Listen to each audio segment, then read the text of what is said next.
This begs the question, what are the four players that the Indiana Fever should core to make sure that no team can touch them heading into the expansion draft? Remember, you just lose these players straight up. You don't get anything back for the players. They're gone. We didn't get anything for Temi, did we? No, exactly. The Indiana Fever just dropped major news that's left fans in total disbelief. 4 players are out, and now the front office looks completely shaken. The question isn't who's leaving next. It's how fast they can rebuild to protect Caitlin Clark before things spiral out of control. So, did the Fever pull off a bold strategy or make a massive blunder? Let's dive right in, because Indiana just turned their entire offseason into pure drama. 4 important names from the Fever roster have officially become unrestricted free agents after their contracts expired. We're talking about Sydney Colson, Odyssey Sims, Brienne January, and Bree Hall. And before anyone says, it's just business, let's be clear, this is a total shakeup. Clock down to 6 for the Fever. Turner, up fake. Turner kicks it. Hall three-pointer. Look, these weren't just bench players. These were the ones who carried the team through a tough season packed with injuries, exhaustion, and plenty of drama. And now they might not even return. Let's break it down. The Fever made an incredible push last season. Even without Caitlin Clark in the final stretch, they battled their way into the WNBA semifinals, forcing the Las Vegas Aces to a 5-game series, which honestly stunned everyone. Nobody expected them to make it that far. They were supposed to collapse after Clark's injury, but they didn't. They stayed strong because players like Odyssey Sims and Brienne January stepped up big time. Now, those same players might be gone. Good to be back in Las Vegas. It feels great to be back, but I'm going to pivot to something else. Sally, is that cool? Yeah. All right. On behalf of my teammates and every member of our union, I want to be clear. We remain committed to negotiating the next CBA with the league and the teams in good faith and privately.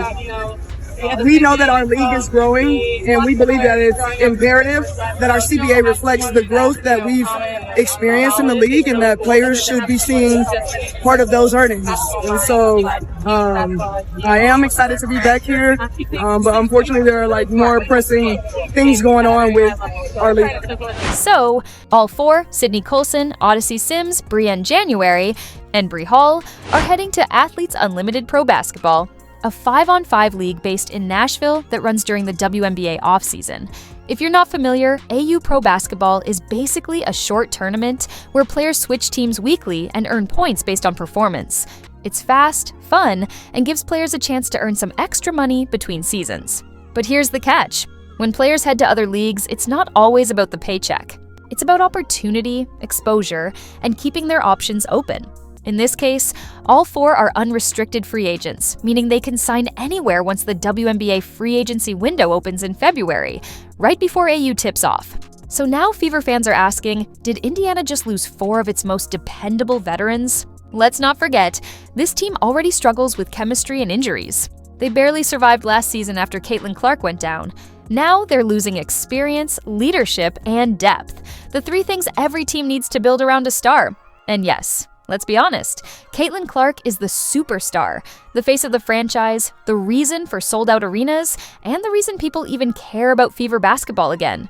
So this isn't just about filling roster spots. It's about protecting your most valuable asset, your generational talent. Without a strong roster around Clark, things could fall apart fast, and Indiana knows it. They've got money, plenty of cap space in fact, but cash alone can't fix bad roster moves. To be fair, no one's safe right now. Even Kelsey Mitchell, one of the team's most consistent scorers, is caught up in trade rumors. Averaged 20.2 points per game last season, 3.2 assists for somebody who never passes the ball, from what I'm told. She averaged over 3 assists last year. She never passes the ball. You'd think she'd average 1.5, 1.2. 3.2 assists for Kelsey Money Mitch, and shot nearly 40% from 3, 39% from the three-point line for Kelsey Mitchell last year. When her and Caitlin Clark are in the lineup together, lethal, deadly, the best backcourt in the league. On top of that, several teams, including the Dallas Wings, are reportedly showing serious interest in her. Don't believe it'll happen. There is a possibility that Kelsey Mitchell may take her talents elsewhere, and we need to be fully prepped and ready to go to continue to build this roster out around Caitlin Clark. And if she leaves, Indiana will be in even deeper trouble. Let's be honest, Caitlin Clark and Aaliyah Boston are the true cornerstones of this franchise, but basketball isn't tennis. You can't win with just two players, and that's exactly what makes these recent departures so shocking. The Fever had finally found some stability last season despite all the chaos. They had depth, they had chemistry, and for the first time in years, they actually looked like a real playoff team. But now, it feels like they're right back where they started. You can sense the frustration from fans who've waited so long for this team to matter again. What makes it even more confusing is that Coach Stephanie, White's system hasn't exactly proven it can handle these kinds of shakeups. Her offense was good enough to push deep into the playoffs, sure, but it's not dynamic enough to win a championship. And history proves that. She couldn't pull it off in Connecticut, and she couldn't make it work in Indiana before either. So if the Fever really want to protect Caitlin Clark and Aaliyah Boston for the long haul, they need more than just a patched-up rotation.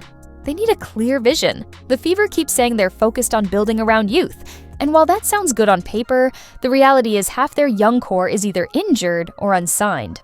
Meanwhile, other teams are quietly waiting to pounce, ready to steal talent the moment contracts expire. It's like watching someone leave their car, running with the keys still inside, completely careless. What makes things even worse is that all of this is happening during one of the most uncertain off-seasons the WNBA has ever seen. Remember, the CBA negotiations are still ongoing. Until a new deal is finalized, teams can't make any official free agency moves. So technically, no one can sign, trade, or extend contracts right now, leaving the Fever completely frozen. They can't re-sign players or plan a roster until this entire mess is sorted out. That's the absolute worst position for a young team trying to stay competitive. So let's recap this disaster. 4 players gone, free agency frozen, 1 key scorer possibly being traded, and a superstar rehabbing while watching it all fall apart. That's not the championship culture Indiana keeps preaching, and the fans can see right through it. Social media went wild the second this story dropped. Some are calling it a rebuild, others are calling it self-sabotage. And honestly, both might be right. Because when you let 4 rotation players walk before fixing your coaching or contract issues, it doesn't look like strategy. It looks like panic. The front office keeps insisting they're confident about the team's direction. But fans have been hearing that same line for nearly a decade. This was supposed to be the Caitlin Clark era, the moment to build consistency and stability, not tear everything apart. If Indiana doesn't act quickly, they'll end up wasting another season of Clark's prime surrounded by temporary lineups and quick fixes. Let's be honest, protecting Caitlin Clark should be their #1 off-season priority. Not media tours, not slogans, not jersey sales, actual protection on the court. Because last season's injuries were brutal, and she took a beating almost every single night before going down. If they don't build a tougher supporting cast around her, next year could be even worse. This whole situation feels like deja vu for Fever fans. Every time the team seems ready to turn a corner, something happens that throws it all off balance. But this time, it's not bad luck, it's bad management. Letting 4 players walk when the roster is already thin makes zero sense, especially when one of them, Odyssey Sims, was one of the only vocal leaders left in the locker room. The Fever finally had a lineup that worked. Veterans with personality and young stars with energy. Now, they've created a leadership vacuum. Sure, Caitlin Clark is the face of the franchise, but she's not the general manager. It's not her responsibility to fix chemistry issues. It's the front office's job to make sure she has a team worth leading. The irony? The Fever have money, yet they keep acting broke. They've got cap space, big sponsorships, and the hottest ticket sales in the league. Still, they're making choices like a small market team afraid to spend. If you're going to build around Clark and Aaliyah Boston, then commit fully. Not wait around for bargain deals in February. Fans are already split about where this team is headed. Some think it's a short-term shakeup to clear space for better signings or a potential blockbuster trade.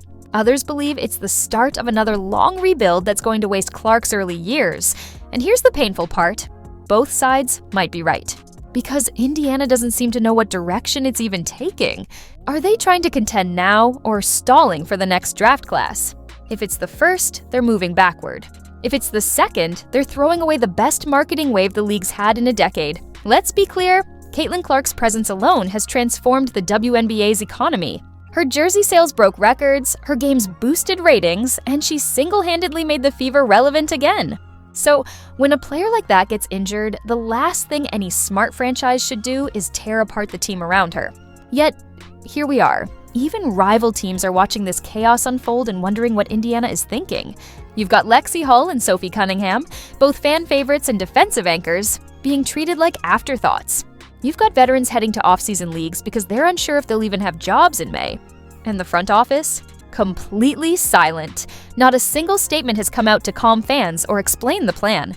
Meanwhile, Coach Stephanie White is left trying to make sense of a roster that could look completely different by the time training camp begins. Let's talk about her for a second. White's system looks solid on paper, but in reality, she can't run an up-tempo offense when half her roster is gone and the rest are still recovering from injuries. If the Fever don't give her depth and shooters, it won't matter how great Caitlin Clark and Aaliyah Boston are. They'll simply get outgunned by teams with stronger rotations. Teams like the Las Vegas Aces, New York Liberty, and Dallas Wings aren't slowing down. They're stacking their rosters, locking in top talent, and building chemistry. Meanwhile, Indiana is out here playing musical chairs with contracts. This isn't how you build a champion. A champion.